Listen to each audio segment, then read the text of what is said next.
تو کھانے کے لیے آپ نے گھر میں کہلوایا. جی. فبعث إلى نسائه فقلن ما معنا إلا الماء. 9 گھر تھے، 9 گھر کے اندر سوائے پانی کے کچھ نہیں تھا. جی. فقال رسول الله صلی اللہ علیہ وسلم من يضم أو يضيف هذا. ایک بات درمیان میں عرض کر دوں، مولانا سعد صاحب نے بھوپال میں تقریر کی ہے کہ دعوت اور تعلیم دونوں سنت کے راستے سے ہٹ گئے ہیں، اور مثال اور دعویٰ کیا کیا ہے کہ صحابہ کرام رضی اللہ تعالیٰ عنہ خود رسول اللہ صلی اللہ علیہ وسلم کے گھر کا انتظام کرتے تھے. یعنی طالب علم کی یہ ذمہ داری ہے کہ وہ استاد کی کفالت کرے.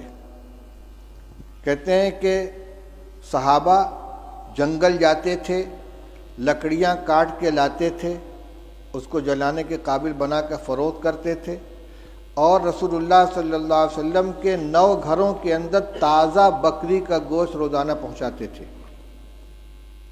یہ ہے یعنی بحیثیت استاذ کے کہ یہ شاگرد تھے اور استاذ کے گھر میں تازہ روزانہ بکری کا گوشت پہنچاتے تھے. اور ہم جو روایت پڑھ رہے ہیں اس میں کیا مل رہا ہے؟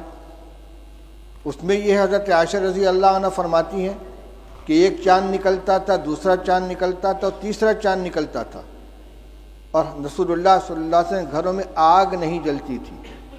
اور یہاں آ رہا ہے کہ 9 گھروں میں حضور صلی اللہ علیہ وسلم نے آدمی بھیجا ہے، اور سب جگہ سے جواب کیا آ رہا ہے؟ ما معنا الا الماء، ہمارے پاس پانی کے علاوہ کچھ نہیں ہے. یہ کیا حدیث کی تحریف نہیں ہے؟ یہ ازواج مطہرات کے بارے میں جو بات کہی جا رہی ہے صحابہ کے بارے میں کہ روزانہ ان کے یہاں بکری کا تازہ گوشت صحابہ کرام پہنچاتے تھے، اور آج طلبہ کو کھانا مطبخ سے دیا جا رہا ہے اور اساتذہ کو تنخواہ دی جا رہی ہے، لہذا تعلیم سنت کے راستے سے ہٹ گئی ہے. یہ کیا مذاق ہو رہا ہے؟ یہ جتنے مدارس چل رہے ہیں، جتنے اکابر نے مدارس قائم کیے ہیں، تعلیم گاہوں کا انتظام کیا ہے، اصحاب صفہ نہیں تھے جن کے لیے صحابہ کرام رضی اللہ تعالیٰ عنہ لا کے انگور کے خوشے لٹکا دیا کرتے تھے، اور انگور اور کھجور کے خوشے لٹکا دیا کرتے تھے، اور ان کو اسی سے کھانا دیا جاتا تھا. وہ روایت نہیں آئی کہ رسول اللہ صلی اللہ علیہ وسلم مہمانوں کو حوالے کرتے تھے کہ بھئی اتنے کو کون کھلائے گا، جس کے گھر میں 2 آدمی کا کھانا اور تیسرے کو کھلائے، جس کے یہاں 4 وہ 5ویں کو کھلائے. صدیق اکبر اتنے آدمی کو لے کر گئے، فلاں اتنے آدمی کو لے کر گئے. اور حضور صلی اللہ علیہ وسلم کے ساتھ جو تعلق تھا صحابہ کرام کا، وہ صرف استادی و شاگردی کا تھا کہ اس کو اور صحابہ کرام رضی اللہ تعالیٰ عنہ خود پیٹ پر پتھر باندھتے تھے، رسول اللہ صلی اللہ علیہ وسلم بھی پیٹ پر پتھر باندھتے تھے، 2 باندھتے تھے. لہذا یہ کبھی اتفاق سے کوئی جزیہ پیش آ جائے اس کو دائمی معمول بنا کر پیش کرنا، یہ جو تحریف ہے کہ سنت کے راستے سے مدارس ہٹ گئے ہیں. نہ دعوت سنت کے راستے پر بچی، نہ تعلیم سنت کے راستے پر بچی ہے. کس قدر خطرناک چیز. کا مطلب یہ کہ عوام کو یہ سمجھا دو کہ مدرسے جو ہے سنت کے خلاف چلے جا رہے ہیں، لہذا عوام کا رشتہ مدارس سے بھی کٹ جائے اور علماء سے بھی کٹ جائے.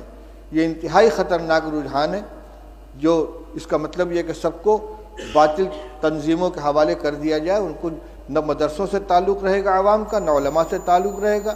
پھر بھیڑیا آئے گا اچک کے لے جائے گا ان کو. اس پہ مجھے یہ یاد آیا کہ صحابہ حضور صلی اللہ علیہ وسلم نے ایک مہمان کے لیے گھروں کے اندر کہلوایا ہے، تو سب جگہ سے یہی شکایت آ رہی ہے. حضرت انس رضی اللہ تعالیٰ عنہ کی روایت پڑھ چکے ہو کہ بدبودار جس میں مہک پیدا ہو گئی تھی، ایسی چربی لے کر حضور کی خدمت میں پہنچے ہدیہ کے طور پر، اور کہتے ہیں کہ رسول اللہ صلی اللہ علیہ وسلم کی 9 ازواج مطہرات تھیں اور کسی گھر میں کھانے کو نہیں رہتا تھا. آپ نے وفات کے وقت 30 سا جو یہودی سے ادھار لیا ہے، اپنی ذرا اس کے پاس آپ نے رکھی ہے. کس زمانے میں یہ گوشت دیا جاتا تھا بھائی کہ وفات کے وقت حضرت عائشہ حضرت رسول کریم صلی اللہ علیہ وسلم مقروض تھے یہودی کے، اور غلہ تھا. حضرت عائشہ رضی اللہ عنہ کی روایت پڑھ چکے ہو کہ آدھا وسق جو تھا میرے پاس، رف پہ رکھا ہوا تھا، اس میں سے میں کھایا کرتی تھی. ایک دفعہ تول دیا تو سب ختم ہو گیا. یہ جو کو کھایا جا رہا ہے پکا پکا کے، اور یہ تازہ گوشت روزانہ پہنچا رہے ہیں. افسوس ہوتا ہے اس طرح کی حرکتوں کے اوپر. چلو پڑھو روایت. فقال رجل من